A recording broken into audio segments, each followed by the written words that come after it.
শ্রীমন চৈতন্য মহাপ্রভুর অপার করুণায়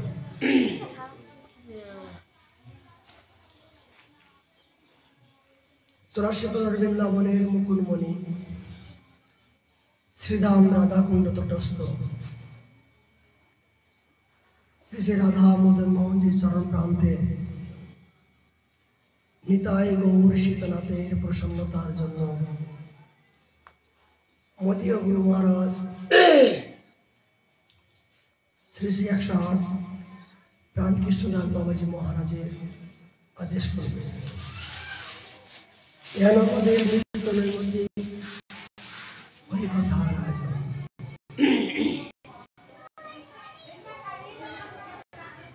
আজকের আমাদের বড় শুভ তিথি, কেননা মকর সংক্রান্তি। এই মকর সংক্রান্তি শুভ দিন বটে, আবার বড় দুঃখের দিন, বিরহ ব্যথা বেদনা। কেন বিরহ? কলিযুগ পবন অবতার শ্রীমন চৈতন্য মহাপ্রভু তিনি আজ কলিহত জীবের কল্যাণের জন্য এই দিনে তিনি সমস্ত সবকিছু ত্যাগ বৈরাগ্য নিয়ে তার সন্ন্যাস ধর্ম আজকে তিনি গৃহে ত্যাগ করে আজ পতিত জীবের কল্যাণের জন্য নিজের সুখ, পিতা মাতা পত্নী তাদের সমস্ত দুঃখকে দূরে দিয়ে আজ কলিহত জীবের কল্যাণের জন্য তিনি আজকের দিনে ঘর থেকে বাইর হয়েছিলেন। ওহো, সেই দিনটা আমাদের দিনে স্মরণীয়।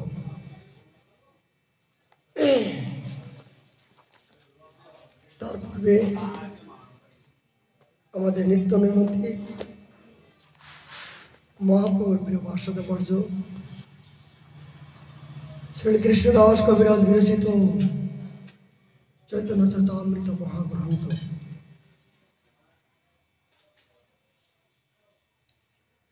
ষোলশ পরিচ্ছেদে 184 নম্বর পরিধে কবিরাজ গোস্বামী পাদ আমাদের জন্য কি কৃপা করলেন।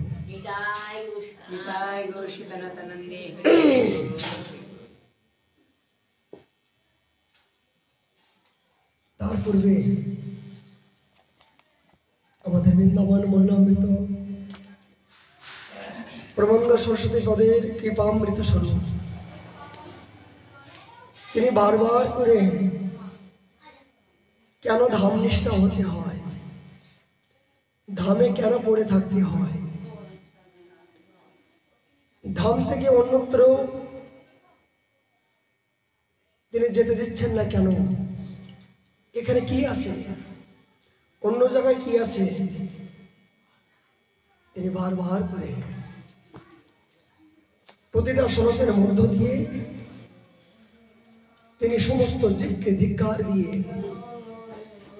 বিভিন্ন প্রকার গালি দিয়ে কেমন করে বৃন্দাবনে বাস করতে হয়, কোন জাতীয় অনুরাগ নিয়ে বৃন্দাবনে বাস করতে হয়, তিনি আমাদেরকে কৃপামৃত করলেন। তার পূর্বে আমি সবাইকে একটি কথা জানাতে চাই।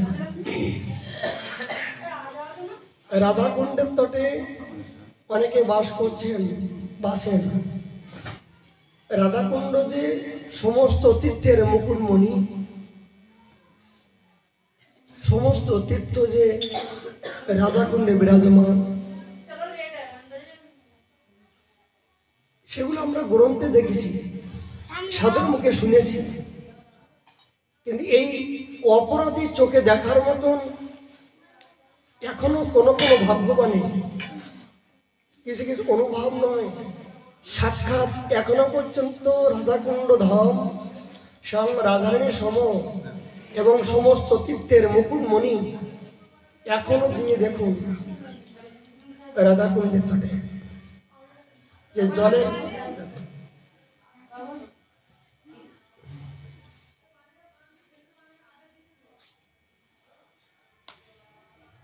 आ जाओ, बैठो बैठो। এখন দেখুন যারা বাস্তব, যাদের চোখ আছে, রাধাকুণ্ডের জলের রংটা দেখুন বাবা। 2 দিন আগে জলের রংটা কেমন ছিল, আর এখন সাক্ষাৎ এই পাপিষ্ট চোখ যারা, তারা পর্যন্ত রাধাকুণ্ডের তটে দেখুন জলের রংটা লাল দেখেছে, লাল লাল কেন? এগুলো কি কোনো রং দিয়ে করা হলো? একই কুণ্ডের রং, কোনো কোনো জলের রং সাদা, কোনো কোনো সময় কালো, কোনো কোনো সময় লালে। এগুলো কি স্বাভাবিক ব্যাপার? এত বড় কুণ্ডের জল, এগুলো কি রং দিয়ে কি করা সম্ভব? কেন? এখানে যে সমস্ত তীর্থে এসেছেন, সমস্ত কুম্ভে সমস্ত তীর্থের মুকুটমণি এখানে অবস্থান করছেন এই বিশেষ তিথিতে। এই জন্য সমস্ত তীর্থগণ শ্রীমতী রাধারানীর কাছে প্রার্থনা করলেন, হে রাধে, তোমার কাছে একটি প্রার্থনা। কি বলো? আমরা সদাই সর্বক্ষণ তোমার এই কুণ্ডের তটে তোমার লীলা মাধুরী দর্শন করার আশা है। वो है ना, उस ज्योति डॉली, ओ चलिए, हाँ, वो उसकी फ्रेंड। अच्छा सर, तुम जब का माला है तुम्हारी? नहीं है मामा मेरे पास।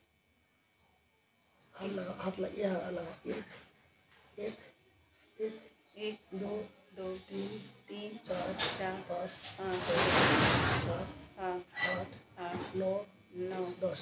10। ऐसे चलो करो, हरे कृष्ण कैसे ऐसे, हरे कृष्ण हरे कृष्ण हरे कैसे, हरे कृष्ण हरे कृष्ण हरे कृष्ण हरे कृष्ण हरे कृष्ण कृष्ण कृष्ण हरे कृष्ण हरे कृष्ण कृष्ण हरे हरे हरे राम हरे राम हरे कृष्ण हरे राम। नहीं बाद में आ जाइए, हम तो वहाँ पे जाए, कल वहाँ पे जाए, वहाँ पे रहेगा वो उसको लाऊंगी आंटी को, आंटी के वो लिए। हाँ, ज्योति के साथ। हाँ हाँ देख लो, अभी कथा चल रहा है। राधे राधे। बता देगा, ठीक है? हो गया, तुम आप तो सब पढ़ गया ना, हो गया। श्री गौरांग ने तुमने सिया ने तो चंद्र गौर श्री गौर भक्त ने श्री कृष्ण चैतन्य प्रभु हरे कृष्ण हरे श्री गोविंद हरे कृष्ण कृष्ण कृष्ण हरे राम राम। नंबर लग गया, तुम टाइम लेकर आ जाओ, ठीक है? ठीक है। जा रहा बड़ा कठिन है। মালাটা দিয়ে দেন তুলসী মহারানীর মালাটা, चलो एक माला करो, এই তুলসী মহারানীর মালা। चलो ये लगाओ, डबल लगाओ।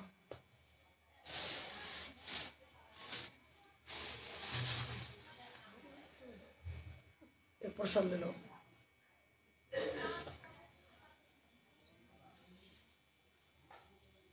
बड़ा कठिन बाबा, कौन कौन मुहूर्ते এই জন্য মাতাজি করিয়ে हाथ लगाओ। हेलो तुम्हारी जय राधे, जय आज सबका साथ तुमको दीक्षा हो नंबर गया, लग गया, दीक्षा हो गया, गुरु जी हो हो गया। गया, खुश है ना? जय রাখো গোলামে, देखो गले में रखो, রাখো। देखो হ্যাঁ হ্যাঁ नंबर लग गया आज से तुम्हारे, ठीक है राधे। ठीक है? राधे राधे। बहुत तमन्नाई राधे, बहुत तमन्नाई थी मैं भजन करूं, सबको मतलब करके डाल दूं। टाइम लेके आ जाओ, मैं बता देगा पूरा, ठीक है?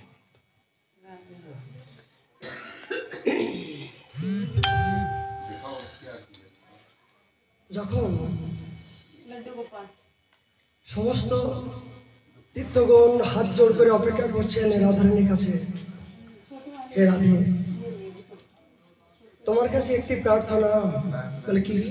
लाते हैं उसको। বলে আমরা অন্য জায়গায় আসি বটে, আমাদের কর্মদোষে গঙ্গা যমুনা সরস্বতী নর্মদে সিন্ধু কাবেরী জলস্থিনী গুরু গঙ্গা এনা তোমার কৃতকর্ম করার জন্য অন্যত্রে আমরা বিভিন্ন স্থানে আসি, নদীরূপে তীর্থরূপে আসি বটে, কিন্তু আমাদের উদ্দেশ্য হলো তোমার চরণ পাওয়া। আমাদের উদ্দেশ্য হলো তোমার চরণ সান্নিধ্যে তোমার নাম রূপ গুণ লীলা দর্শন করে আমরা যে পরম আনন্দ পাবো, সেই আনন্দ একমাত্র এই তোমার চরণ প্রান্তে ছাড়া আমরা স্বয়ং তীর্থ হয়েও তীর্থরাজ হয়েও আমরা এই অপ্রাকৃত আনন্দ আমরা উপলব্ধি করতে পারবো না। এই জন্য সমস্ত তীর্থগণ রাধারানীর কাছে প্রার্থনা করলেন, রাধে একটি নিবেদন কি আমরা সদাই সর্বক্ষণ তোমার কুণ্ডের তটে আমরা বাস করতে চাই।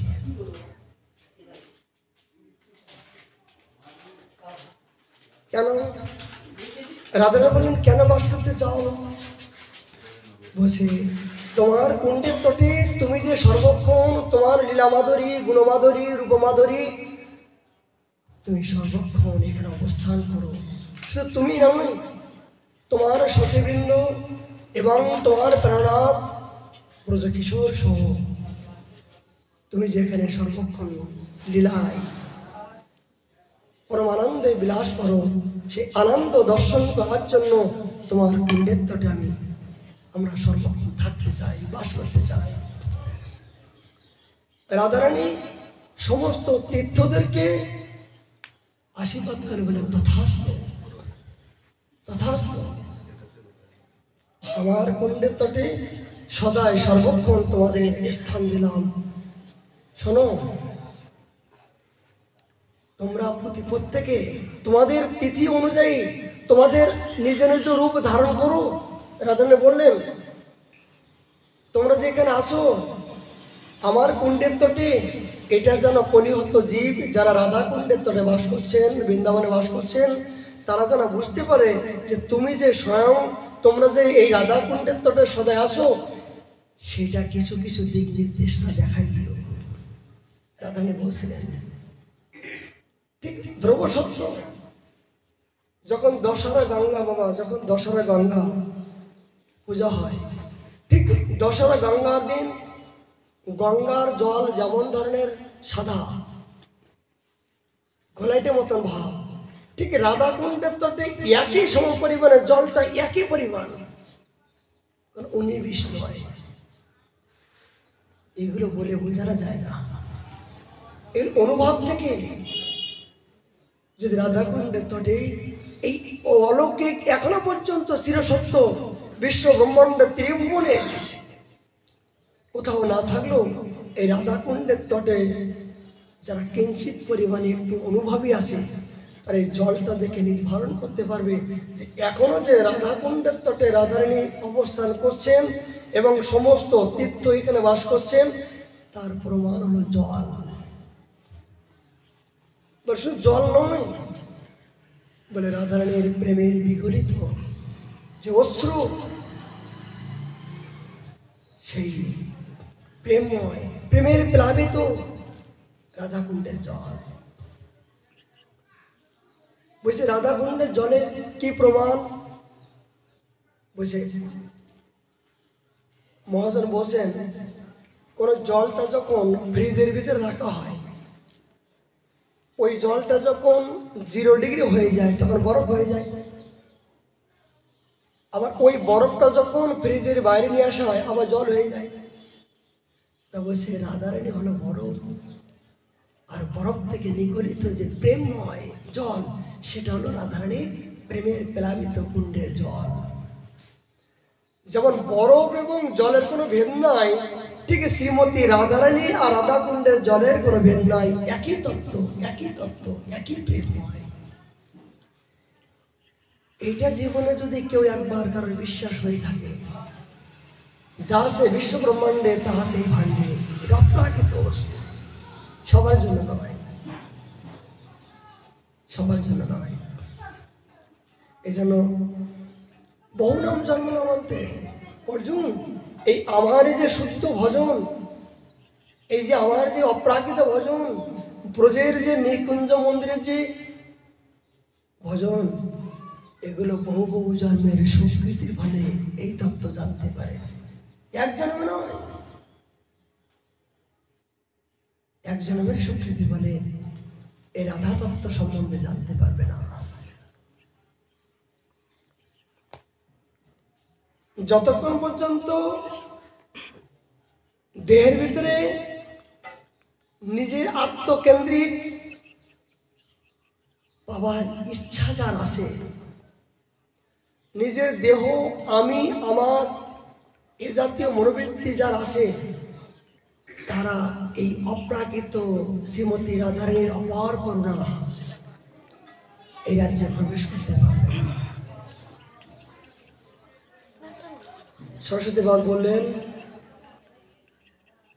প্রথম সপ্তকম থেকে 47 নম্বর শ্লোকে বলেন, শ্রীকৃষ্ণে একান্তভাবে অনায়াসে সকল জীব কোথায় প্রাপ্ত হয়? প্রশ্ন করছেন বাবা। শ্রীকৃষ্ণে একান্তভাবে অনায়াসে সকল জীব কোথায় প্রাপ্ত হয়? এই শ্রীকৃষ্ণকে ভজন করার পরে কোথায় প্রাপ্তি হয়? তাদের গতি কোথায় হয়? কেন্দ্রবিন্দু কোথায়? আপনি ভজন করলেন, ভজনের পরিপক্ত হয়ে গেল, আপনাকে স্থান কোথায়?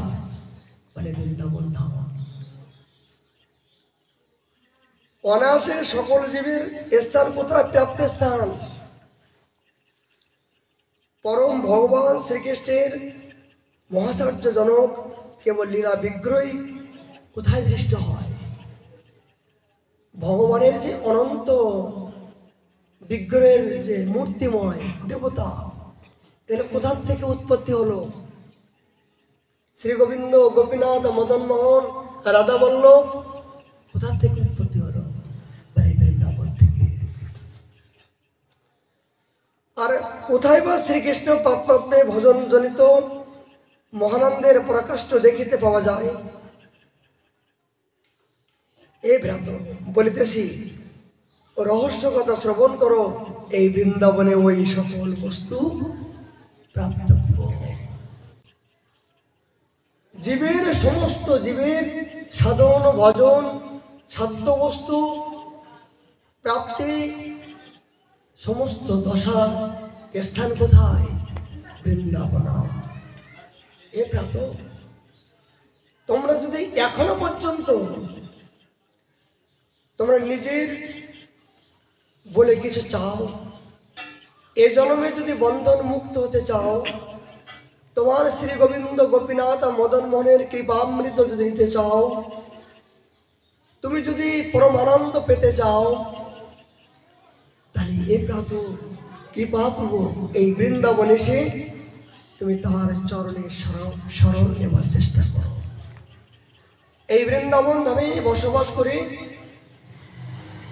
তার আরাধ্য দেবতার উপাসনা করো। এই প্রাত করলে কি হবে?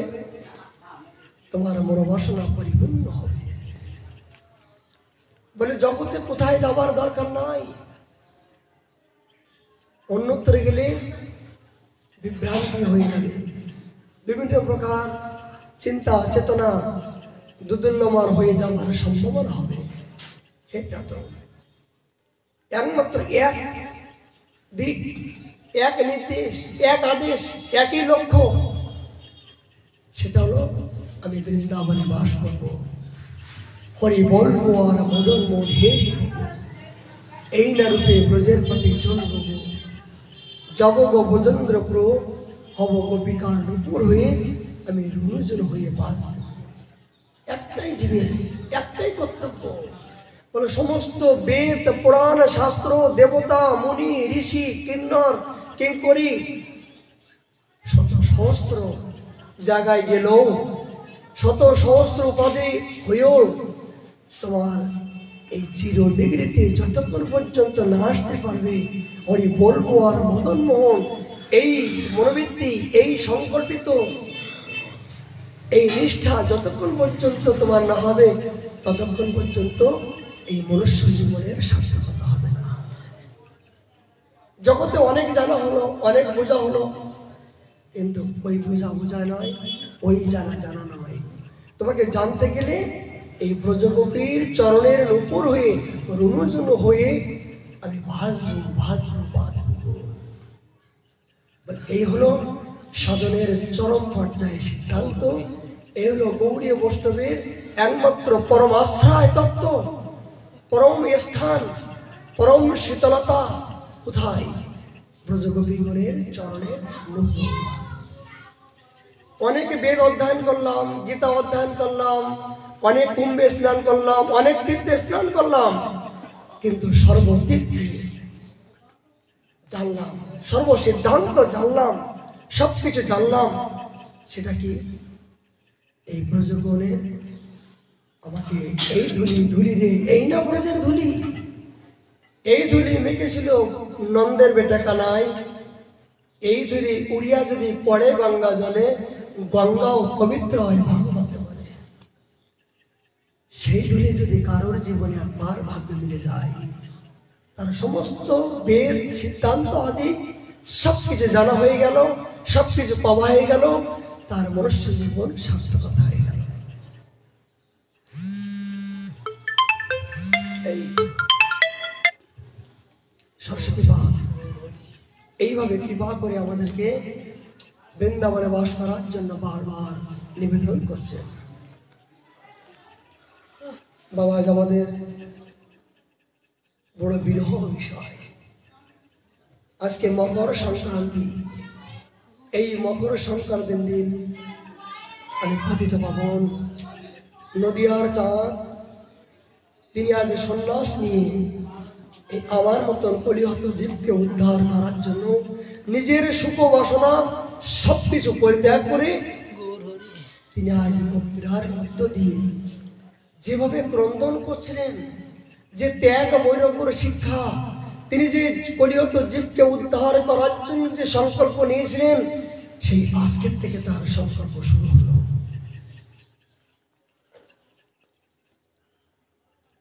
মহাপ্রভু মনে করলেন, যখন চৈতন্যদেব নবদ্বীপে অবস্থান করছিলেন, নবদ্বীপবাসী কিন্তু মহাপ্রভুকে চিনতে পারেনি। কেন? আরে ও তো নিমাই, ও শশীর ছেলে, ও সেদিনকার ছেলে, আমার ছেলে, ওর ছেলে তো একই, আমি যেমন ও তেমন। মহাপ্রভু মনে করলেন, হায় রে কলিহত জীব, জগৎ আমি যেমন সবাই যদি তেমন হয়, তাহলে আমার চরণে কেউ প্রণতি জানাবে না, আমাকে কেউ সম্মান করবে না।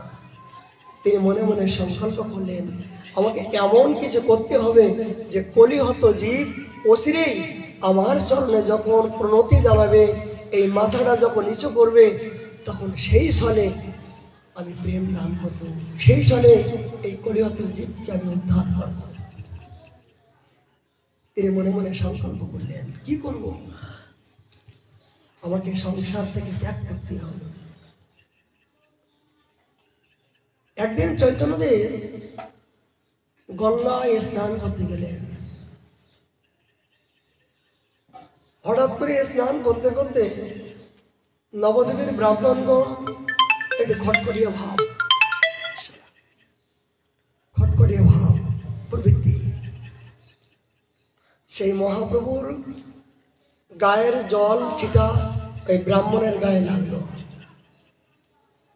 নিমাই, তোমার এতটুকু স্পর্ধা, তুমি আজ শশীর পুত্র হয়েও আমরা তোমার বয়োজ্যেষ্ঠ, তোমার গায়ের জল আমাদের গায়ে লাগলো, তোমার অপরাধ হলো না? তোমার একবার অপরাধের ভয় নাই? তুমি জানো আমরা কি করতে পারি? তখন মহাপ্রভু হাত জোর করে বললেন, মনে মনে বলছেন, তোমরা যে কি করবা সেটা আমি জানি, আর আমি এইটাই চাচ্ছি।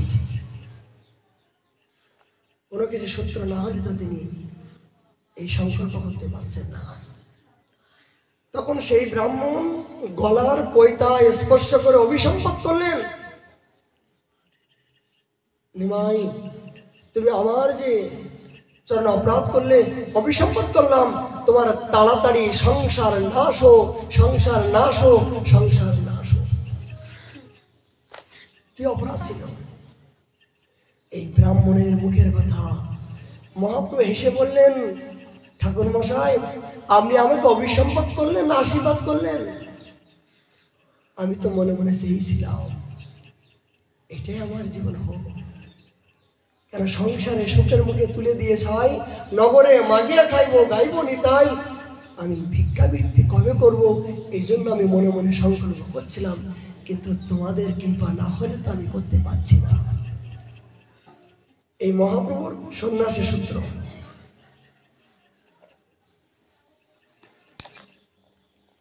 নিদ্রিতা বিষ্ণুপ্রিয়া শ্রী বামচরণ, পার্শ্বে উপাধা নকরি করিয়া লক্ষণ, বক্ষস্থলে নিজ গণ্ড উপধান দিয়া, বাইর হইল গোড়াদার উদ্ঘাটিয়া।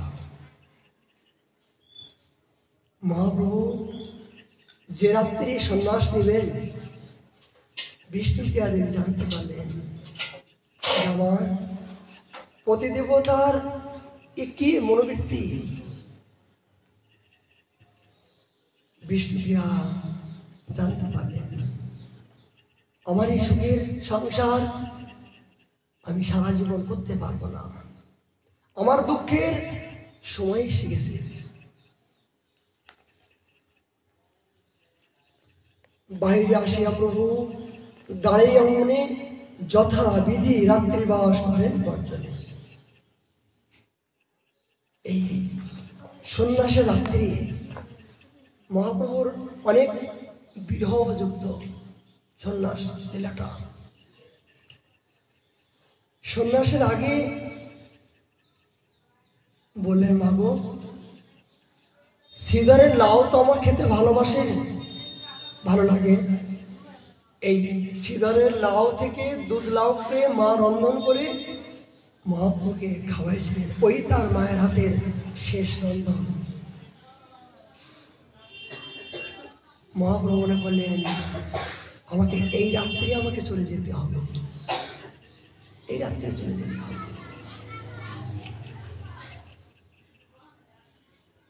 তখন মহাপ্রভু বিষ্ণুপ্রিয়াকে বললেন, বিপ্রিয়া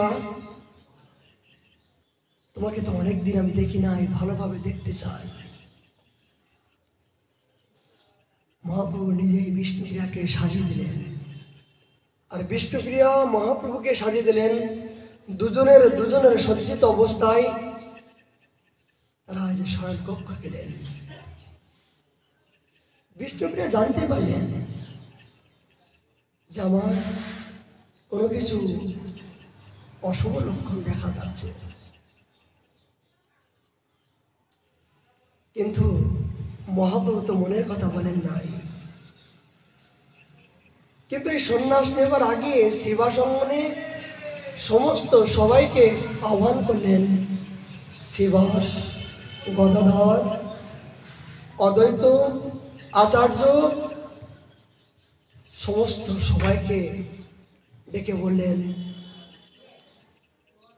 তোমরা শেষবারের মতন আমার কাছ থেকে কিছু চেয়ে নাও, আমি আর থাকবো না বেশি দিন। এই মহাপ্রভুর মনের কথা জানতে পেরে ভক্তগণ ক্রন্দন করতে শুরু করলেন, এ নদিয়ার চাঁদ, এতদিন তোমার নিয়ে তো আমার গর্ব, আমাদের গর্ব। নবদ্বীপে তুমি যদি চলে যাও তাহলে সোনার নদিয়া তো আর সোনার নদিয়া থাকবে না। হে নাথ, আমরা কোথায় যাব? কে কীর্তন শ্রবণ করবে, কে আনন্দে মাতরা হয়ে আমাদেরকে সবকিছু দেখাশোনা করবে? মহাপ্রভু বললেন, শ্রীবাস, আমাকে তো যেতে হবে। শুধু তোমাদের পাশে সারা জীবন থাকলে এই কলিহত জীব তারা যে পড়ে আছে, তাদের পাশে না গেলে তারা উদ্ধার হবে কেমন করে? মাকে বললেন, মাগো, ও মা, তুমি তো আমার মা, কিন্তু শত সহস্র মা তোমার জন্য তোমার মতন পথ পানে চেয়ে বসে আছি, তাদের পাশে না গেলে এই কলিহত জীব উদ্ধার হবে না মাগো। এইভাবে ভক্তদের নিকট থেকে তিনি ইশারায় ছলে বলে আদেশ নিলেন। সর্বশেষ রাত্রি ছিল আজকের দিন, মকর সংক্রান্তি। আজকে রাত্রি মহাপ্রভুর শেষ রাত্রি। এই রাত্রিতে আজ মহাপ্রভু বিষ্ণুপ্রিয়ার একই সাথে তারা এতদিন বিবাহ পরে এত সুন্দরভাবে তিনি রূপ দর্শন করি নাই। আজকে যেন মহাপ্রভু অপরূপ দৃষ্টি দর্শন করছেন। প্রিয়া, তোমাকে যেন দেখতে কি সুন্দর লাগছে। আহা, এত সুন্দর মনে করছেন, এত সুন্দর যুবতী রমণীকে ত্যাগ করে আমি সন্ন্যাস নেব। হ্যাঁ বিধাতা, কিন্তু যেতে তো হবেই, যেতে তো হবেই, না গেলে তো আমার কর্তব্য কর্ম আমি করতে পারবো না। এই শেষবারের মতন বিষ্ণুপ্রিয়ার সাথে তার শেষ দর্শন।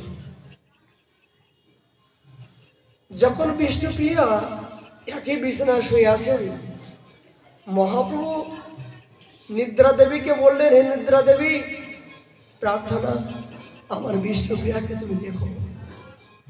কারণ এখন যদি জেগে যায় তাহলে আমি তো কলিহত জীবকে উদ্ধার করতে পারবো না, আমাকে তো যেতেই হবে, আমাকে যেতেই হবে। তিনি নিদ্রা দেবীকে দিয়ে বিষ্ণুপ্রিয়াকে, শশী মাতাকে আশীর্বাদ করে তিনি আজ ঘরের বাইরে চলে আসলেন। বারবার তাকিয়ে তাকিয়ে দেখে বিষ্ণুপ্রিয়া, শশী মাতা, সারা জীবনে যা কিছু করলাম তোমাদের চরণে কোটি কোটি প্রণাম করে আমি চললাম এই কলিহত জীবকে উদ্ধার করার জন্য। শত সহস্র জীব আমার দিকে তাকিয়ে আসে, তাদের সাথে যেতে হবে।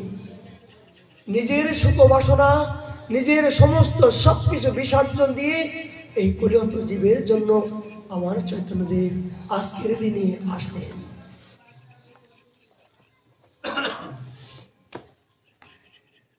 বাইরে আসিয়া প্রভু দাড়ি অঙ্গনে যথাবিধি রাত্রিবাস করেন। তবে করবাক্য করি বিষ্ণু ভগবানে করিলেন বরণাথ অষ্টাঙ্গ প্রণাম। বিধাতার কাছে প্রণাম করলেন, বিধাতা তুমি আমার বিষ্ণুপ্রিয়াকে দেখো, আমার গর্ভধারিণী মা সারা জীবন তিনি দুঃখ পেয়েছে, বিশ্বম্বরের মতন পুত্র পেয়েও তিনি পুত্র হারা, তার স্বামী হারা, সর্বশেষ আমি ছিলাম তার নিকটতম, আমাকে ছেড়ে যেতে হচ্ছে। এ বিধাতা তুমি আমার মাকে তুমি দেখো, সে যেন কষ্ট না পায়। মহাপ্রভু পরিপূর্ণ মায়ের আদেশ নিয়ে, মায়ের ভালোবাসা প্রীতি নিয়ে তিনি আজ এই সন্ন্যাসের দিকে রওনা হলেন। বাইরে আসিয়া জন্মভূমিতে মাতার প্রণাম করলেন শ্রী গৌরাঙ্গ রায়। নদিয়া নগরে হাই কি হলো, মধ্যাহ্ন বেলায় যেন রবি লুকাইল। তিনি যখন প্রণাম করছেন, হঠাৎ করে মধ্যাহ্নকালে সমস্ত নবদ্বীপবাসী যখন জানতে পারলেন আমার নদিয়ার চাঁদ আর নাই, আর নাই, পূর্ব দিকে সূর্য যেন পশ্চিমে উদয় হয়েছে, গগনে গেছেন, অন্ধকারাচ্ছন্ন হল। বিষ্ণুপ্রিয়া দেবী নিদ্রা থেকে উঠে কি বিলাপ করলেন। মহামিলনের সে রাত্রি ওহাইয়া গেলা, চমকিয়া বিষ্ণুপ্রিয়া অমনি জাগিলা। হঠাৎ করে তিনি চমকে উঠলেন, ও কোথায় গেল আমার প্রাণনাথ প্রাণবধূ কোথায় গেল? জাগিয়া দেখেন সতী নাহি প্রাণনাথ, দ্বার উদ্ঘটিয়া দেখি শিরে হাতে মাথা। দরজা খুলে দেখলেন, কই আমার আর তো দেখতে পাচ্ছি না। কি দেখলো? তার গলার মাত্র মালাটা বিষ্ণুপ্রিয়ার পাশে তিনি রেখে বিদায় বিদায় নবদেবীর নিকট থেকে, আমার বিষ্ণুপ্রিয়া দেবীর নিকট থেকে, শশী মাতার নিকট থেকে আমার চৈতন্যদেব আজ বিদায় হলেন আজকের দিনে। এথা বিষ্ণুপ্রিয়া চমকে উঠিয়া পালঙ্কে বুলায় হাত, পালঙ্কে হাত বোলাচ্ছেন যে আমার প্রেরণা কোথায় কোথায়? প্রভু না দেখিয়া কান্দিয়া কান্দিয়া শিরে আমারে করাঘাত। হে বিধাতা, তুমি আমার জীবনে এত দুঃখ দিলে, আমি পেয়েছিলাম, পাবার পরও তাকে রাখতে পারলাম না, আমার মতন কুলঙ্গার, আমার মতন কলঙ্কিনী জগতে আর কেউ নাই। বিধাতাকে ধিক দিচ্ছেন। বিধাতা, আমি যদি যোগ্যবান হতাম তাহলে আমার পতিব্রতা আমাকে ছেড়ে যেতে পারত না। আমার নিতান্ত অযোগ্যবান। এমর প্রভুর সোনার নূপুর, গলার সোনার হার, এসব দেখিয়া মরিব ঝরিয়া, জিতে না পারিব আর। আমি কোথায় বলব? বিষ্ণুপ্রিয়ার বিলাপ, এই জাতীয় বিলাপ যদি আমাদের হৃদয়ে এখনো পর্যন্ত সতী সাধ্যবিন রমণী শশীমাতা এবং বিষ্ণুপ্রিয়ার জীবনে সম্বন্ধে যদি না জানি, তাহলে আমাদের এই মাতৃ জনমটা ব্যর্থতা। কি ত্যাগ, কি বৈরাগ্য, কি শিক্ষা দিচ্ছেন তিনি। মহাপ্রভুকে পাবার পরও তার কোনোদিন অকল্যাণ তিনি চাননি। সর্বক্ষণ কল্যাণের জন্য প্রার্থনা করছেন যে না, আমার দেবতা, আমার স্বামী দেবতা, তিনি আজ জগৎ কল্যাণের জন্য করছেন। তার কল্যাণের জন্য আমি ঘরে বসে আমি পরিপূর্ণ শক্তি সঞ্চার করব। কই পারবেন? পারবেন আপনি? আপনার স্বামী যদি চলে যায়, আপনি অভিসম্বোধ করবেন, আপনি পিছনে ছুটবেন, আপনি তাকে নিয়ে আসার জন্য আবার ছুটবেন। কিন্তু বিষ্ণুপ্রিয়া দেবী একবারের জন্য তার পিছনে লালসা ছিল না। তিনি ঘরে বসে বসে যে আমার স্বামীর যাতে কল্যাণ হয়, তিনি যে কাজে গেছেন সেই কাজের যেন পরিপূর্ণ মঙ্গল হয়, তার মঙ্গলের জন্য তিনি সকাল থেকে সন্ধ্যা পর্যন্ত এই হরে কৃষ্ণ কৃষ্ণ কৃষ্ণ হরে হরে, হরে রাম রাম রাম হরে হরে, এই একটা সকাল থেকে সন্ধ্যা পর্যন্ত মহামন্ত্র জপ করতে করতে যে তুণ্ডল হতো, সেই সকাল থেকে সন্ধ্যা পর্যন্ত সেই তুণ্ডল দিয়ে রন্ধন করে প্রভুর ভোগ নিবেদন করে তাই মুখে দিতেন। কেন? এটাই তার জীবন ধারণ করার জন্য যেটুকু প্রয়োজন তাই। কিন্তু মহাপ্রভু বললেন, প্রিয়া, তোমার সব যেমন শ্রীমতী রাধারানী, ভগবান শ্রীকৃষ্ণ যখন গোবর্ধন ধারণ করছিলেন তখন ভগবান বললেন, রাধে, এই 21 কিলোমিটার গোবর্ধন আমার পক্ষে ধারণ করা সম্ভব নয় যতক্ষণ পর্যন্ত তুমি আমার দিকে ইশারা না দেবে, যতক্ষণ পর্যন্ত তুমি শক্তি না দেবে, ততক্ষণ পর্যন্ত আমার শক্তিতে এই কাজ করা সম্ভব নয়। ভগবান মনে করলেন, রাধে, সারা জীবন তোমার সাথেও আমার সম্বন্ধ হলো, কিন্তু আমি মন খুলে তোমার রূপ আমি দেখতে পাইনি, সেটুকু সময় পাইনি। এই 1 সপ্তাহ ব্যাপী আমি সময় পেলাম। আমি অপরাধ দৃষ্টিতে তোমার নয়নে নয়নে তোমার মুখমণ্ডল দেখে আমি দেখব, আর দেখতে দেখতে ওই নয়নের শক্তিতে আমি শক্তিমান হয়ে তবে 21 কিলোমিটার ব্যাপী গোবর্ধন ভগবান শ্রীকৃষ্ণ কেড়ে আঙুলের ভিতরে ধরার মতো সামর্থ্যবান হয়েছিল। কোন শক্তি বলে? এই আল্লাহদের শক্তির বলে, শ্রীমতী রাধারানীর কৃপায় এই শক্তির বলে বলিয়ানে আজ ভগবান শক্তিমান হয়েছিল। শক্তি আর শক্তিমান, শক্তিকে শ্রীমতী রাধারানী পূর্ণ শক্তি আর কৃষ্ণ শক্তিমান, শক্তির থেকে শক্তিমান হয়েছিল, তবে আজ অসাধ্য বস্তু। ঠিক চৈতন্য মহাপ্রভু এই বিষ্ণুপ্রিয়ার কৃপায়, তার ভজনের অনুরাগে, তার যে সাধনের গভীরতায় তিনি আজ গম্ভীরায়জি এই ভজনযোগ্য দেহ পেয়ে তিনি আজ পরিহত জীবকে উদ্ধার করতে পেরেছিলেন।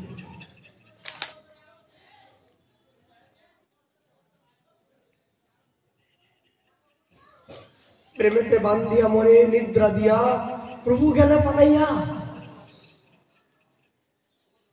বিষ্ণুপ্রিয়া বললেন, হে নিদ্রা দেবী, ধিক তোমার, ধিক তোমার, আজ কেমন আমাকে নিদ্রা আসলে যে আমার প্রাণনাথ আমার নিকট থেকে চলে গেল। ধিক ধিক নিদ্রা দেবীকে বিষ্ণুপ্রিয়া দেবী বারবার ধিক্কার দিচ্ছেন। এবার শশী মাতা কি করলেন? শশী মাতা জাগলেন। ক্রন্দনের সঙ্গে শুনি বধূমাতার ভাষা, জাগিয়া উঠিলা মাতা হইয়া হতাশ। বৌমা, বৌমা, কাঁদছো কেন? কি হারিয়েছে? এই বৌমার ক্রন্দনের ধ্বনি শুনে মায়ের প্রাণটা ফেলে যেতে শুরু করলো। দ্বার উদ্ঘাটিয়া মাতা বাইরে আসিলা। কি হলো, কি হলো বলি বধূরে পুছিলা। বৌমা, তুমি এত তো ক্রন্দন করো না, কি হয়েছে সত্য করে বলো তো। শশীর বচন শুনি কোন বিষ্ণুপ্রিয়া, পলায়েছে তব পুত্র মোদের ছাড়িয়া। মাগো, তোমার পুত্র আমাদের ছেড়ে চলে গেছে সারা জীবনে, তাকে আর পাবো না, তাকে আর প্রতিব্রত বলে, তাকে আর নিমাই বলে আর ডাকার মতন আর সে দিন আর নাই। মাগো, আমাদের ছেড়ে সারা জীবনের মতো চলে গেছে। শয়নে মন্দিরে ছিলা, নিশি সেরে পোহাইলা, মোর কুণ্ডে বজ্র পড়িলা। শশী মাতার মস্তকে বজ্রাঘাত করলো। নিমাই, তুই চলে গেলি, একবারে বললি না? আমি কি তোর কিছু হলাম না? আমি কি তোর গর্ভে ধারণ করি নাই? একবার তো বলতে তো পারতিস, আমি তোকে বারণ করতাম না। এত বড় বজ্রাঘাত দিলি। এই জীবনে স্বামী হারা হলাম, বিশ্বম্বরের মতন পুত্র পেয়েও তাকে হারা হলাম, একমাত্র তোকে নিয়ে আমি বেঁচেছিলাম।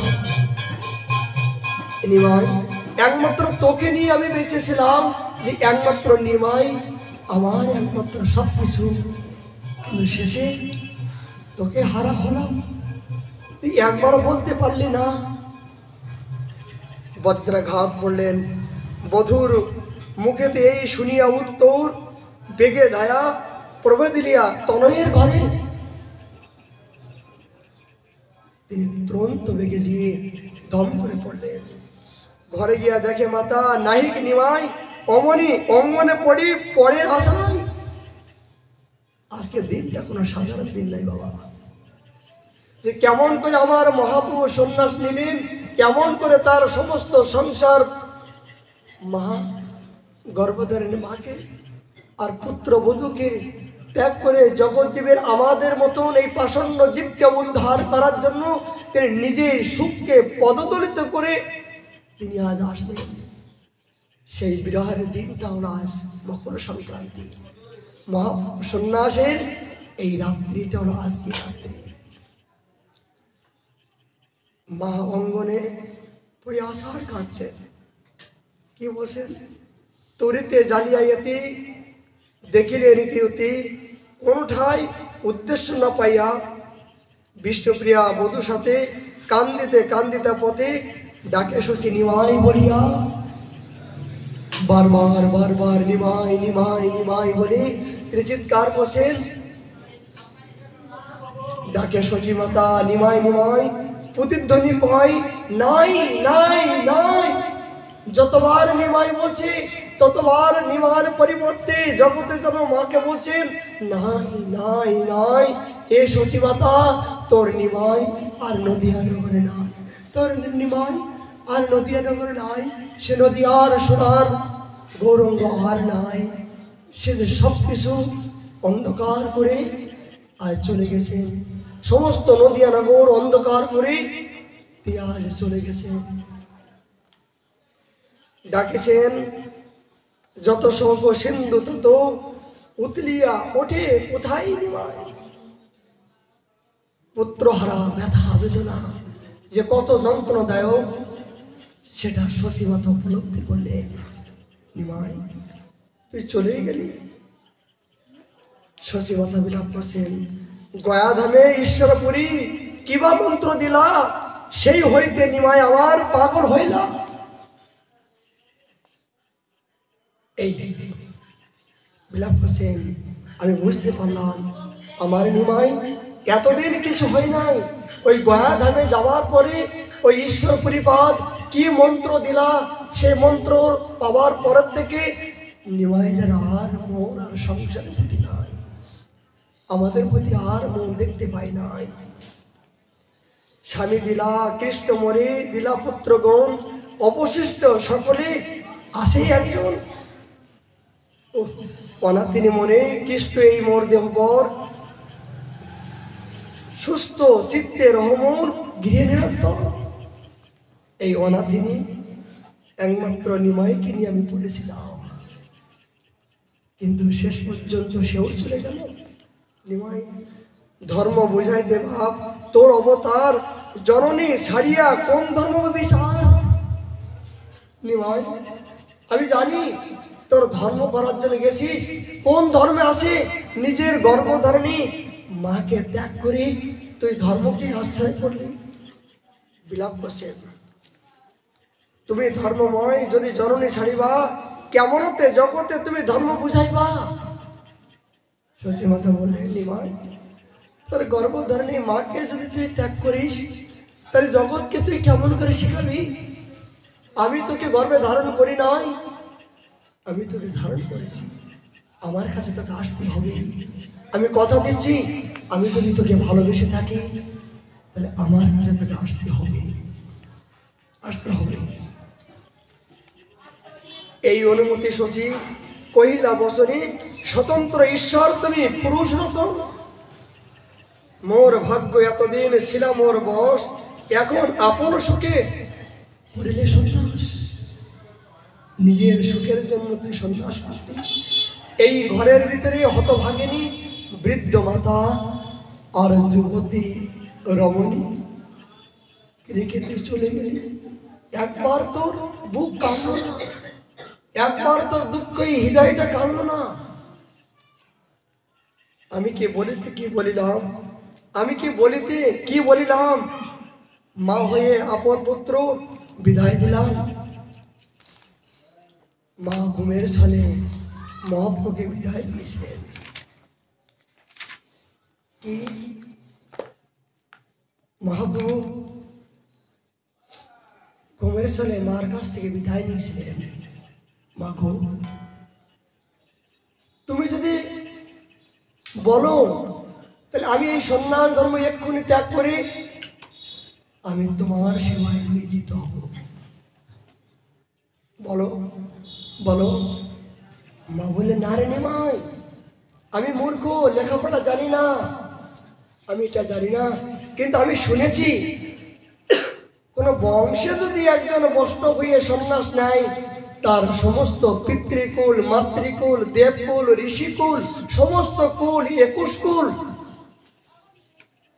তার ভগবত ধাম প্রাপ্তি হয়। নিমাই, আমি তো লেখাপড়া জানি না, তবে সাধু সঙ্গের মধ্য দিয়ে শুনেছি যে সন্ন্যাস নেবার পরে আর তাকে পুনরায় আসতে নাই, ত্যাগ করতে নাই।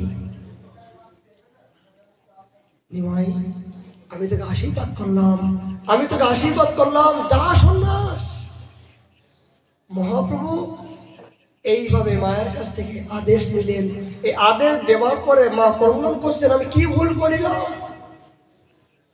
আমার নিমাইকে আদেশ দিলাম। মহাপ্রভু এইভাবে সন্ন্যাস নিয়ে চলে গেলেন। কিন্তু বিষ্ণুপ্রিয়া মন ছটফট করছে। বিষ্ণুপ্রিয়া বারবার বলছেন, বাবা বিষ্ণুপ্রিয়ার যে বিলাপ এই গ্রন্থে, অবাক হয়ে যাবেন যে আমার মহাপ্রভু চরিত্র যে কত বড় বিরহ। বিষ্ণুপ্রিয়া বিলাপ করছেন কি,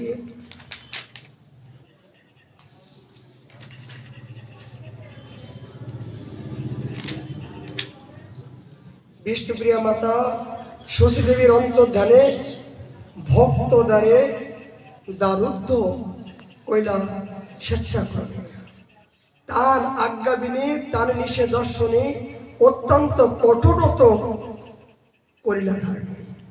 সমস্ত ঘরে দরজা বন্ধ করে কঠোরভাবে তপস্যা করতে শুরু করলেন। যে আমার প্রভুর সুখে কেমন হবে বলুন তো। পতিব্রত রমণী তার প্রভুর সুখের জন্য তিনি ঘরের দরজা বন্ধ করে তিনি তপস্যা শুরু করলেন যে কেমন করে আমার প্রাণনাথের কল্যাণ হবে। আর আমরা কি করি? আমরা কি করি? আমাদের জীবন কোথায়? আতে পতিব্রত রমণী শশী মাতার জীবনটা কোথায়? আমরা কি দেখি? অত্যন্ত কঠোর ব্রত করিলা ধারণে, অত্যন্ত স্নান করি কৃতার্থিত হইয়া হরিনাম করে কিছু তণ্ডুল লইয়া সকালে স্নান করে এক এক তণ্ডুল নিয়ে এক এক হরিনাম করতে করতে তিনি আজ প্রভুর সুখের জন্য সংকল্প করলেন। নাম প্রতি এক হেনমতে তৃতীয় প্রহার নাম লয় জপান্তে সেই শঙ্কর তণ্ডুল লইয়া যত্নে পাক করে মুখ বস্ত্রেতে বান্ধিয়া অবলম্বন অনুপরকন সেই অন্ন লইয়া মহাপ্রভুর ভোগ লাগাই আকুতি করিয়া 3 দিন পরে সেই তা চাউল দিয়ে রন্ধন করে মহাপ্রভুর উদ্দেশ্যে ভোগ নিবেদন করে তারপরে মুখে দিতেন। বলুন তো কত পতিব্রত রমণীর বিষ্ণুপ্রিয়ার জীবনের কত বড় তপস্বী বিবিধ বিলাপ করি দিয়া আসমনি মুষ্টিক প্রসাদ মাত্র ভুঞ্জের আপনি। অবশেষে প্রসাদান্ন বিনায় ভক্তের ওই শোনো কঠোর ব্রত কে করিতে পারে? সারাদিন পরে এই প্রসাদ যখন মুখে দিতেন নদিয়া নাগরিকগণ সবাই ছুটে আসতেন, প্রিয়া এ প্রিয়া তোর প্রাণনাথের জন্য কি ভোগ লাগালি, একটু আমাদের দিবি না? সেই মুখের অন্নগুলো পর্যন্ত তাদেরকে দিয়ে দিতেন। নিজের সুখের জন্য এই দেহটা নয়, সর্বক্ষণ দিয়ে দিলেন।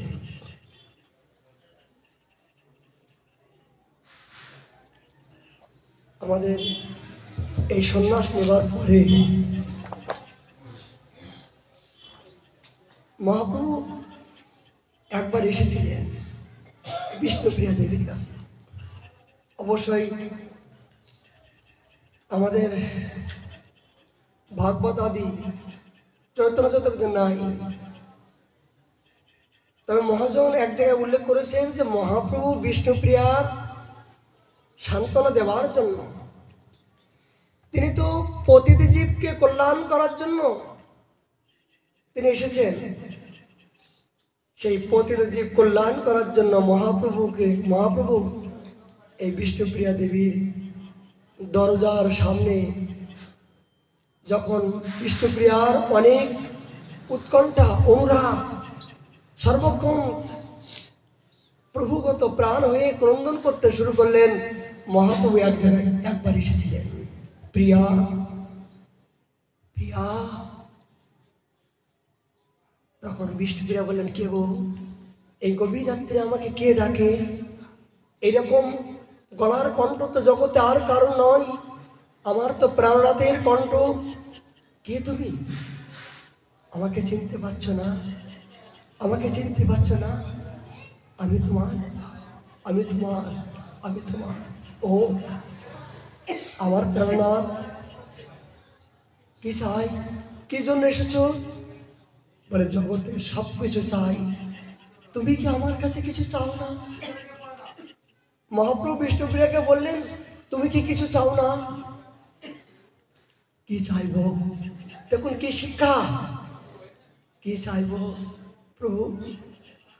না চাইতে তো তোমাকে কাছে অনেক পাওয়া যায়।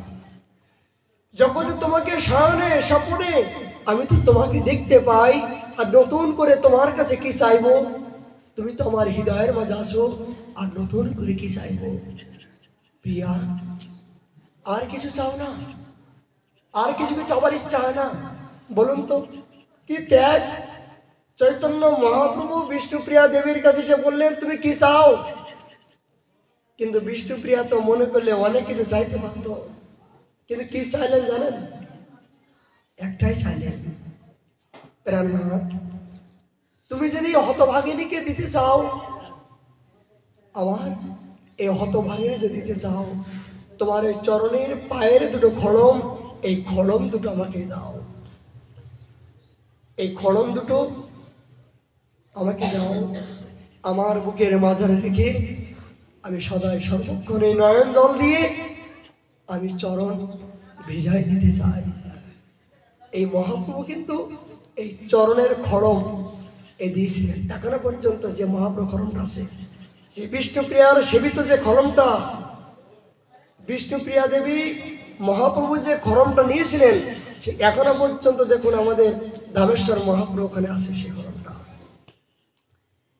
এই খড়মটা নিয়েছিলেন মহাপ্রভু বিষ্ণুপ্রিয়াকে। দেওয়ার পরে সেই সর্বক্ষণ সেই খড়ম নিয়ে বিষ্ণুপ্রিয়া দেবী তার সেবা করতেন। কি ত্যাগ, কি বৈরাগ্য! এই মহাপ্রভু যখন সন্ন্যাস নেবার পরে তিনি শান্তিপুরে আসলেন।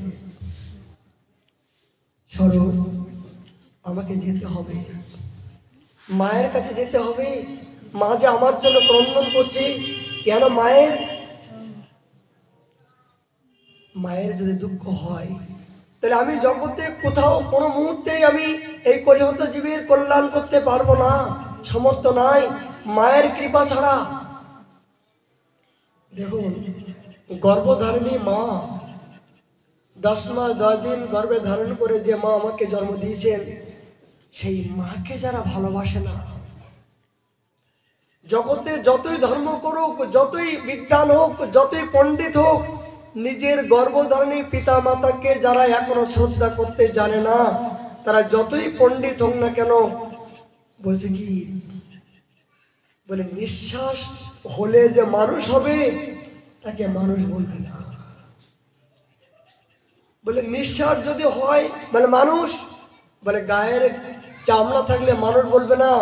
বলে নিঃশ্বাস হলে যদি সবাই মানুষ হতো, তার কর্মকারের যে হাঁপড়গুলো যে হাওয়া দিত, যে কামা যে হাঁপার আছে না, ওই হাঁপারে তো ওই নিঃশ্বাস যায় আসে, মানে ওখানে তো নিঃশ্বাস নেয় আবার দেয়, তাকেও তো মানুষ বলতো। বলে শুধু নিঃশ্বাস থাকলে কিন্তু মানুষ বলে না। মনুষ্যত্ব যতক্ষণ পর্যন্ত না থাকবে ততক্ষণ পর্যন্ত মানব জাতির কলঙ্ক। মহাপ্রভু জগৎকে শিক্ষা দিচ্ছেন যে আমার গর্ভধারিণী মাকে আমি সদাই সর্বক্ষণ সম্মান দিয়েছি। এজিপ, তোমরা এই গর্ভধারিণী মাকে যেন কোনোদিন অসম্মান করো না। মায়ের সুখের জন্য তিনি আজ শান্তিপুরে এসেছিলেন। মাগো, সত্যি করে বলো তো, তুমি কি চাও? আমি কি সন্ন্যাস ধর্ম ত্যাগ করব? আমি সারা জীবন তোমার সেবায় থাকবো? মা বলেন না নিমাই, একটি কথা, কি তুই সন্ন্যাস নি, কিন্তু তুই বৃন্দাবনে যাস না। বৃন্দাবনে অনেক দুর্গম রাস্তা, ওখানে নাকি গেলে আর সহজ আসে না। বৃন্দাবনে গেলে অতি সহজে মানুষ আসে না, আমি তোকে দেখতে পাবো না। নিমাই, একটি কথা রাখবি? বলে কি মা? তুই লীলাচলে গিয়ে ভজন কর। তুই সন্ন্যাস নিয়ে লীলাচলে যা। কেন মা? লীলাচলে কেন যাব? বলে এই গৌড় দেশ থেকে লীলাচল বেশি দূরত্ব নয়। অনেক গৌর ভক্তগণ লীলাচলে যাওয়া আসা করে। আমি মনে করলে আমার নিজের হাতের দ্রব্য দিয়ে আমি বলতে পারবো যে আমার নিমাইকে তোমরা দিও। আমার নিমাই এগুলো খেতে ভালোবাসতো, আমার নিমাই এগুলো খুব পছন্দ করতো। নিমাই, আমি যেন তোর কথাগুলো আমি শুনতে পারি যে আমার নিমাই কেমন আছে, আমার নিমাই ভালো আছে তো, কুশল আছে তো, এই সংবাদটুকু আমি আপাতত শুনতে পারবো যদি লীলাচলে থাকিস। আর যদি বৃন্দাবনে থাকিস, তাহলে বৃন্দাবনে গেলে তা আমি আর খবর নিতে পারবো না। ওখানে শুনেছি বৃন্দাবনী ওরা কাঙালের জায়গা, নিঃস্বরিক্ত ত্যাগের জায়গা, ওখানে গেলে নাকি আর সহজে কেউ আসতে পারে না। নিমাই, আমি মূর্খ মানুষ, আমি শুনেছি তুই বৃন্দাবনে যাস না, তুই বৃন্দাবনে যাস না। মহাপ্রভু বললেন, মাগো, শুধু তোমার সুখের জন্য যদি আমি লীলাচলে গেলে তুমি যদি খুশি হও, আমি লীলাচলে যাব। কিন্তু মাগো, তুমি তো খুশি? বলে আমি খুশি। এই এই সচিমাতার প্রসন্নতা। কেন? পিতামাতার আশীর্বাদ সর্বক্ষণ কেন নিতে হয়? পিতা গুরু, মাতা গুরু, দীক্ষা গুরু, শিক্ষা গুরু আর জগৎ গুরু ভগবান। এই গুরুকে যদি সমাধান না করা হয়, আজকে এখনকার জামানায় একটা শুরু হয়েছে যে এই ভজন জগৎ আসার পরে যে বাবার হাতের খাবো না, মায়ের হাতের খাবো না। কেন? ওরা এখনো প্রসাদ বুঝি হয় নাই, ওদের হাতের এখনো জল খাবো না। আমি এখনো সাধু হয়েছি, প্রসাদ বুঝে হয়েছি, পিতা মাতার হাতের খাবো না। জগতে এই জাতীয় বিভিন্ন প্রকার কার্যক্রম চলছে, কিন্তু তাদের উদ্দেশ্যে বলতে চাই যে পিতা মাতার হাতের তুমি খাবে না, তা তুমি না খেলেও তোমার হাতের তাদেরকে খাওয়াও। তুমি রন্ধন করে ভগবানের নিবেদিত প্রসাদ দিয়ে তাদেরকে ভক্ত বানিয়ে হরিনাম করিয়ে তুমি তাদের সাথে নিয়ে চলো না। তুমি আজ সেই গর্ভের থেকে জন্মগ্রহণ না করলে তুমি জগতে কোথায় পেতে হরিনাম, কোথায় গুরু পেতে? তোমার নিজের ঘরের ভিতরে যদি ময়লা থাকে, তাহলে বাইরে গিয়ে কেমন করে পরিষ্কার করবা? নিজের অনেক সময় লোকজন আসবে বলে ঘরের ভিতরে অনেক পরিষ্কার পরিচ্ছন্ন করে অনেক রংঢং করলাম, কিন্তু ওপরে রংঢং করলাম, ভিতরে অনেক যে ময়লা আবর্জনা ভরা আছে, এগুলো কেমন পরিষ্কার করবা? এই জন্য নিজের ত্যাগ, নিজের ভালোবাসা, নিজের স্নেহ মমতা দিয়ে যতক্ষণ পর্যন্ত তাদেরকে তুমি পথে না নিয়ে আসতে পারবা, তাদেরকে কৃষ্ণময় যতক্ষণ না করতে পারবা, ততক্ষণ পর্যন্ত জগতে তুমি তোমার দ্বারা কি হবে, কি কল্যাণ হবে? শুনে রাখো, মহাপ্রভু এইটাই শিক্ষা দিচ্ছেন। নিজের মায়ের সুখের জন্য তার সমস্ত সুখ বিসর্জন দিয়ে তিনি আজ লীলাচরাজি ক্রন্দন করতে শুরু করলেন। এই মহাপ্রভুর আদর্শ, তিনি সবাইকে সম্মান করলেন, এগুলো আমাদের কর্তব্য। তবে অনেক অনেক গিরের মধ্য দিয়ে আমরা দেখতে পাই যে অনেক পিতামাতা এই হরিভজনকে মেনে নিতে চায় না। হরিভজনকে তারা মেনে নিতে চায় না, যে সারা জীবন আমরা যা করেছি তাই করবি। কিন্তু গোবরে অনেক সময় পদ্মপুর পড়ে, যেমন হিরণ্যকশিপু তিনি সারা জীবন প্রহ্লাদকে এমন বিরোধী করতে করতে, তারা বেত্রাঘাত মারতে মারতে তিনি কি করলেন? অসাঘাত করতে শুরু করলেন। কিন্তু সেই কৃষ্ণ ভক্তির আদর্শ কি শিক্ষা দিচ্ছেন? শিক্ষা দিচ্ছেন যখন প্রহ্লাদ মহারাজ নৃসিংহদেবের কাছে প্রার্থনা করলেন, এ প্রহ্লাদ তুমি কি চাও, কি চাও? তখন প্রহ্লাদ মহারাজ বললেন, এ পিতা, এ প্রভু, তোমার কাছে একটি প্রার্থনা। বলে কি? আমার পিতার যেন অকল্যাণ না হয়। যখন ভক্তের জীবনে কি সিদ্ধান্ত, তখন ভগবান বললেন, রে তোর পিতা তোকে তো এত বেত্রাঘাত মারলো, বিষ দিয়ে, সাপের বিষ দিয়ে মারার চেষ্টা করলো, হাতির পায়ের তলা দিয়ে মারার চেষ্টা করলো, ওপরে পাহাড় থেকে ফেলে দেওয়ার চেষ্টা করলো, কিন্তু তারপরও তোর পিতার কল্যাণ কেন চাচ্ছিস যে বেটা? তখন প্রহ্লাদ মহারাজ বলছেন, হে প্রভু, সে তো আমার জন্ম দিয়েছে, তার দ্বারাই তো জগতে তোমাকে পেলাম। তিনি যদি জগতে আমাকে নিয়ে আসতো, তাহলে তোমাকে কেমন করে পেতাম প্রভু? সে ভুল বশতে করতেও পারে, কিন্তু আমি তো জানলাম যে সে আমার কাছে পূজনীয়, সে আমার পিতা। দেখুন, কৃষ্ণ ভক্ত যারা হয়, যারা ভগবানকে ভালোবাসে, যারা ধর্মকে ভালোবাসে, তারা জগতে কাউকে ছোট করতে পারে না। এটা মহাপ্রভু আদেশ। কুকুর চণ্ডাল আদি প্রণতি জানাবে, এই তো বৈষ্ণব ধর্ম। যতক্ষণ পর্যন্ত কুকুরকে পর্যন্ত প্রণাম না করতে পারবো, সমস্ত জীবের ভিতরে স্বয়ং ভগবান আছেন এই ভাবনা যতক্ষণ পর্যন্ত আমি অনুভবে না নিয়ে আসতে পারবো, ততক্ষণ পর্যন্ত আমার বৈষ্ণব ধর্ম আমার এখন ঐকান্তিক ভক্তি এখনো হই নাই। এটাই বলছে। তাহলে কুকুরকে যদি প্রণাম করতে বলেন, যিনি আমাকে করুণা করে জন্ম দিয়ে পিতা দায়িত্ব দিয়ে আসেন, তার কল্যাণের জন্য আমি কেন প্রার্থনা করব না? যারা কৃষ্ণ ভজন করেন, যারা হরি ভজন করেন, এই দিক নির্দেশনা তার ভিতর থেকে আসে যে না এগুলো। তখন ভগবান বললেন কি, প্রহ্লাদ, তোমার মতন পুত্র যে গর্বে, যে ঔরাসে, যে জাতি, যে কুলে, যে বংশে, যে দেশে জন্মগ্রহণ করেছে, তার পিতার দায়িত্ব কি তোমার? প্রহ্লাদ, যেদিন থেকে তুমি আমার ভজন শুরু করেছো, যেদিন থেকে আমাকে সুখ দেওয়ার জন্য তপস্যা করে জঙ্গলে গিয়েছিলে, সেদিন থেকে তোমার পিতা উদ্ধার হয়ে গেছে। কি শিখালেন? যেদিন থেকে তুমি আমার ভজন করার জন্য জঙ্গলের মধ্য দিয়ে ত্যাগ বৈরাগ্য নিয়ে আমার সুখ দেওয়ার জন্য গিয়েছিলে, সেদিন থেকে তোমার পিতা, পিতৃকুল, মাতৃকুল, দেবকুল, ঋষিকুল সমস্ত তুমি ইচ্ছা করলে তুমি যাদের চিন্তা করবা তারা অবধারিত উদ্ধার হবে, অবধারিত উদ্ধার হবে। কেন?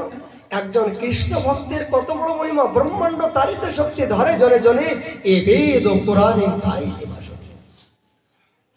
ভগবান বলেন যে আমার যেটা সামর্থ্য নাই, আমার ভক্ত যদি কেউ মনে করে, আমার ভক্ত যদি কারোর কল্যাণের জন্য একবার সংকল্প করে যে প্রভু একে তুমি করুণা করো, বলে তার শত বাধা হলো, শত প্রকার বিপত্তি হলো, সেই ভক্তের কথা রক্ষা করার জন্য আমি সমস্ত সবকিছু সংবিধানগুলো, আমার সংবিধানগুলো পদদলিত করে এই ভক্তের বাঞ্ছা পূরণ করতে আমি বাধ্য হই।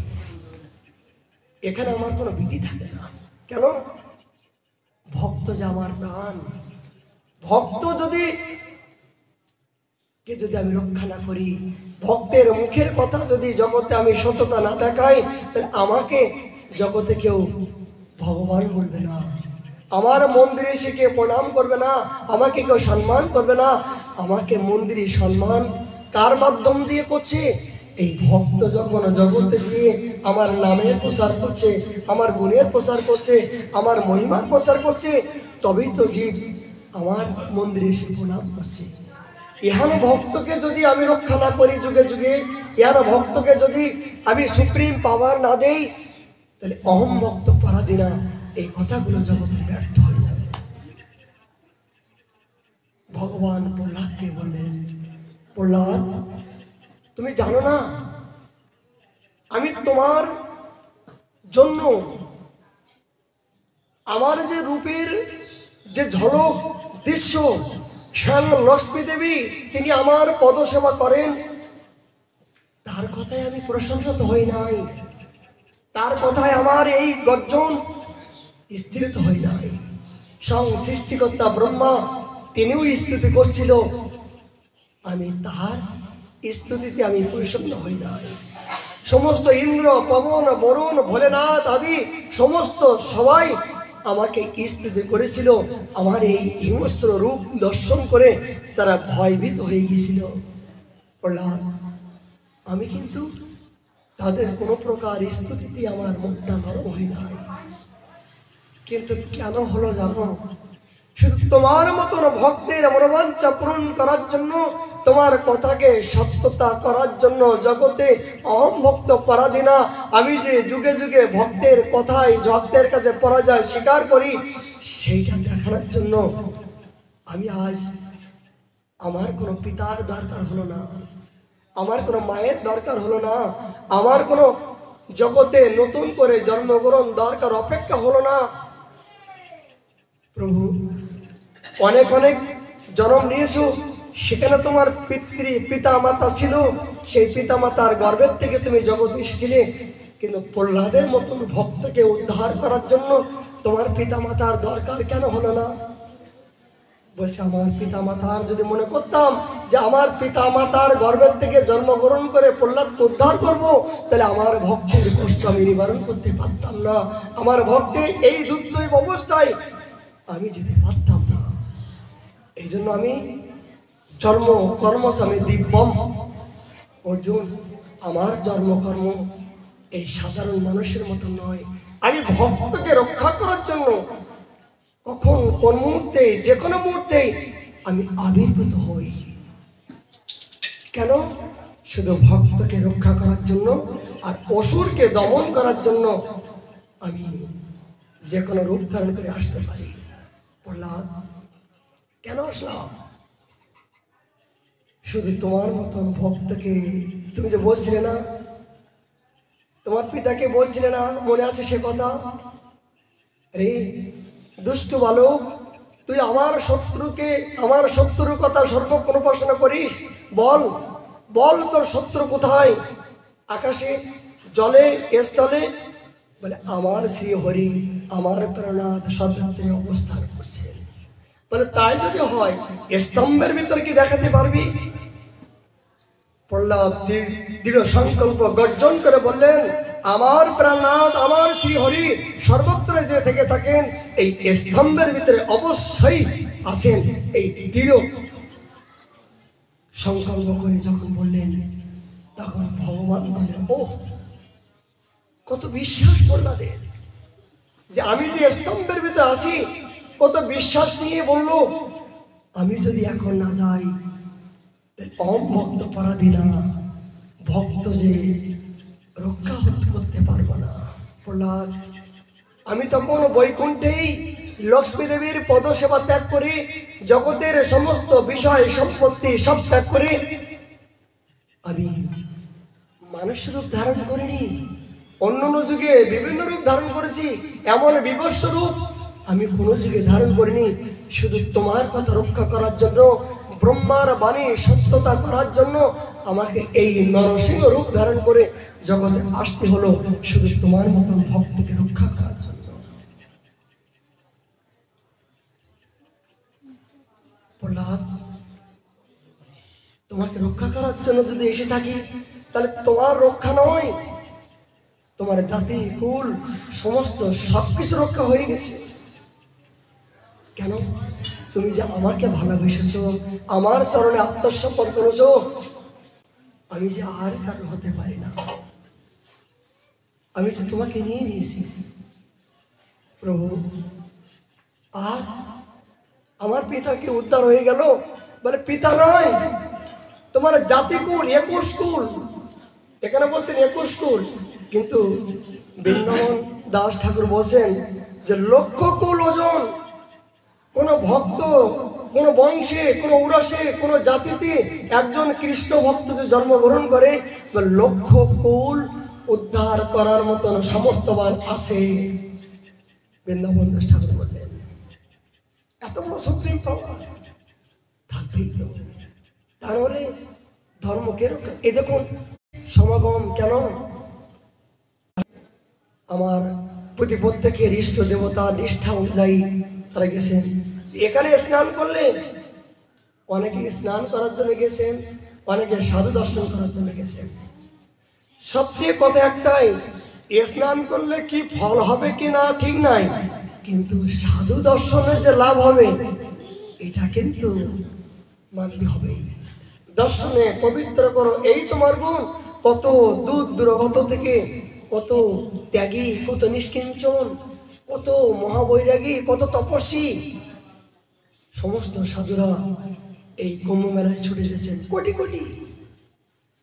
বলে আপনি সাধু না হলো, ওই সাধুর পাশে ওই হাওয়াটা যদি আপনার গায়ে লাগে, তাহলে আপনার কিন্তু অবশ্যই অজ্ঞানতা দূরীভূত হয়ে যাবে। এই জন্য সাধু সঙ্গের মধ্যে যদি অসাধু থাকে, তাহলে অসাধু সঙ্গে থাকলেও সাধু হয়ে যায়। তাই কুম্ভ মেলায় আজ দেখুন, দেখতে পাচ্ছি 104 বছর পরে এত বড় যোগ গেল আসছে। 5টা স্নান, আজকে নাকি সর্বপ্রথম স্নান। কিন্তু কুম্ভে স্নান করলে, গতকাল আমরা বলেছি, কুম্ভে স্নান করলে কি হবে? আমার দেবলোক প্রাপ্তি হবে। অমৃত খেলে কি হবে? অমরত্ব হবে। কিন্তু স্বয়ং সৃষ্টিকর্তা ব্রহ্মা তিনি অমরত্ব হন নাই, তাকে জগতে আবার তার সুকৃতি নষ্ট হলে ক্ষীণে পুণ্যে মত্ত লোকাং, তিনি জগতে তাকে আসতে হবে।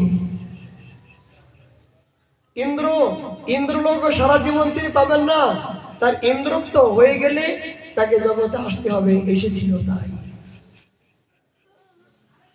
আর ভগবান বলছেন মদ ভক্ত না বিনাশ হবে। বলে দেবতা পুজো করলে দেবলোকে যাবে, পিতা পুজো করলে পিতৃলোকে যাবে, কিন্তু আমায় পুজো করলে কি হবে? কৃষ্ণ স্টেশন ভগবান কৃষ্ণ পুজো করলে কি হবে? বলে মদ ভক্ত না বিনাশ হবে।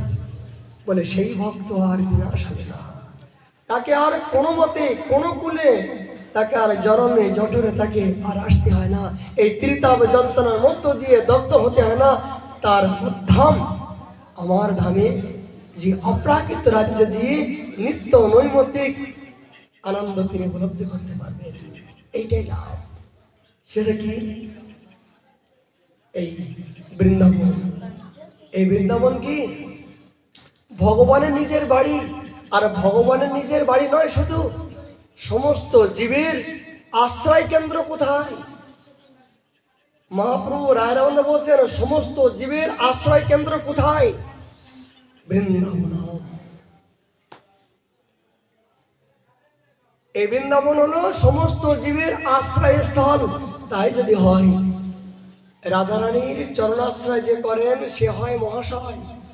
এই মহাশয় যদি হতে চাও রাধারানীর চরণ পদ্ম আশ্রয় করো, রাধারানীর অনুগত হয়ে ভজন করো, এই জন্মেই তোমার বন্ধন মুক্ত হয়ে যাবে। যা আছে বিশ্ব ব্রহ্মাণ্ডে তাই আছে এই ভাণ্ডে। সময় তো চলে গেল।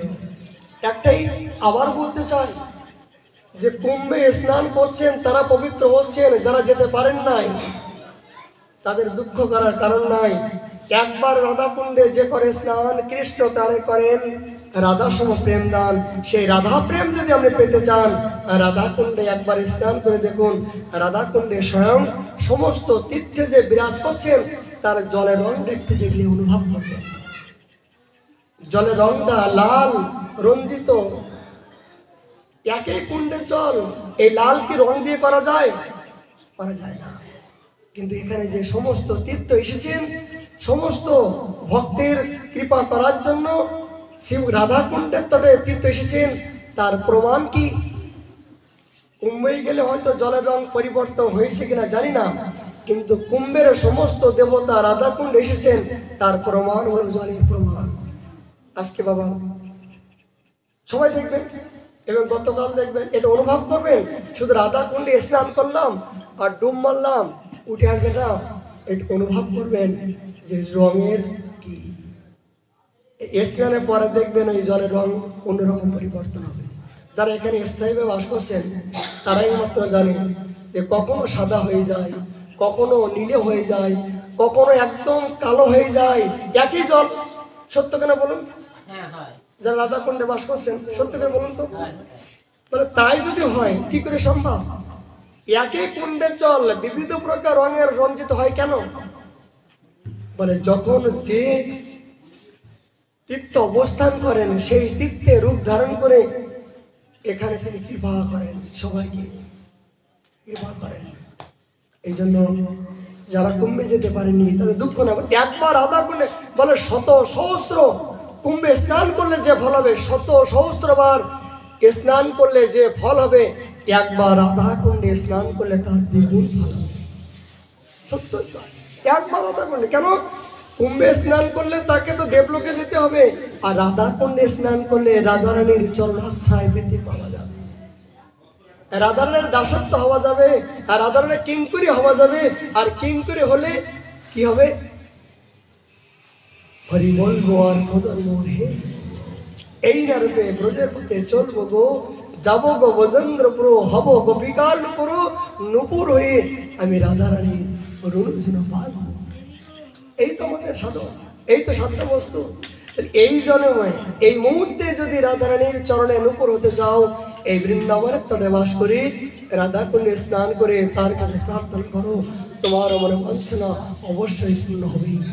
এই কামনা করে মহাপ্রভুর চরণে নিবেদন করে আজকের মতন হরিকথা বিশ্রাম। মহাপ্রভু করুণা হলে আজকে কেউ যাবে না। মকর সংক্রান্তি, পিঠে পায়েসের ব্যবস্থা আছে। কারণ আজকের দিনে ভগবানকে পিঠে দিতে হয়, আজকের দিনে ভগবানকে পিঠে দিতে হয়, মিষ্টি দিতে হয়, কিন্তু আমরা তো দিতে পারি না, ভিখারি ভিক্ষা করে খাই। তবু এক জায়গায় পেলাম, বানাই দিলে আপনাদের একটু মুখে দিতে পারি। একটু পিঠের লালসা দেখিয়ে যদি আপনাদের বসানো যায়। দেরি করবেন না, ভোগ লাগাচ্ছি।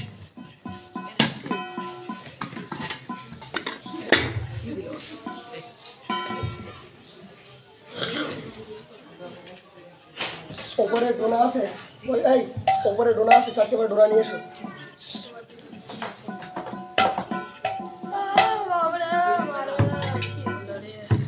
ওইটা আরো একটু ওই ইহাটা আর কি আছে? ওইটা দাও দাও দাও দাও, আজকের দিনে দিতে হয়। আজকে মহাপ্রভু সন্ন্যাস, মকর সংক্রান্তি। এটা ওটা আলাদা, ওটাও দিয়ে দাও। আরে এটা থাক, এটা থাক, এটা থাক। অল্প অল্প দেন না। জয় জয় রাধে কৃষ্ণ গোবিন্দ, জয় জয় রাধে কৃষ্ণ গোবিন্দ, রাধে গোবিন্দ, রাধে গোবিন্দ, রাধে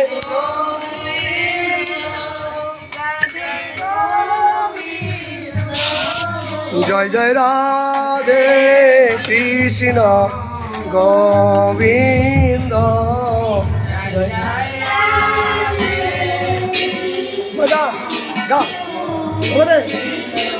জয় জয় শ্যাম সুন্দর মদন মোহন বৃন্দাবন চন্দ্র,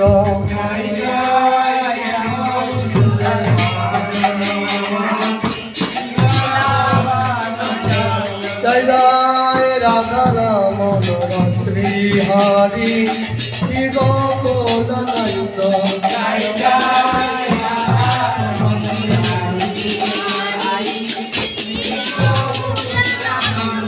জয় জয় রাজেশ্বরী বিনোদিনী রায় ভানুকুল চন্দ্র, জয়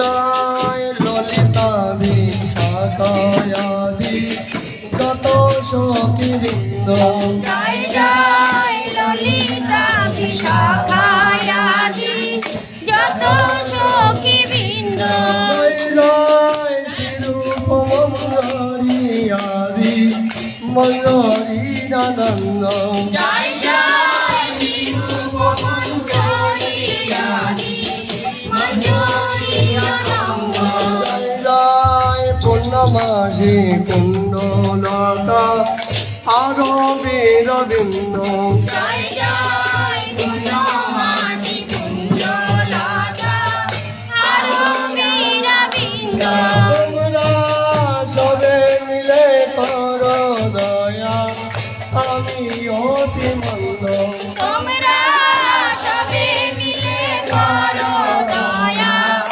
আমি অতি মন্দ, এখন প্রাণে খাইতে পারি হারা দে গোবিন্দ, যেন আকুল প্রাণে গাইতে পারি হারারে গোবিন্দ, জয় রাধে কৃষ্ণ গোবিন্দ, জয় জয় রাধে কৃষ্ণ গোবিন্দ, জয় জয় রাধে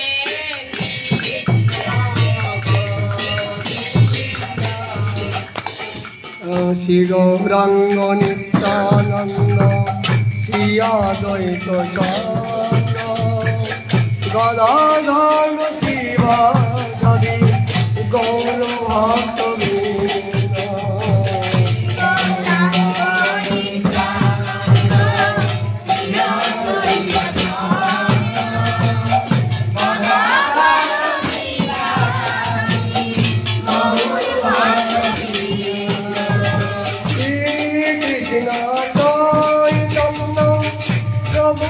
নিত্য নয়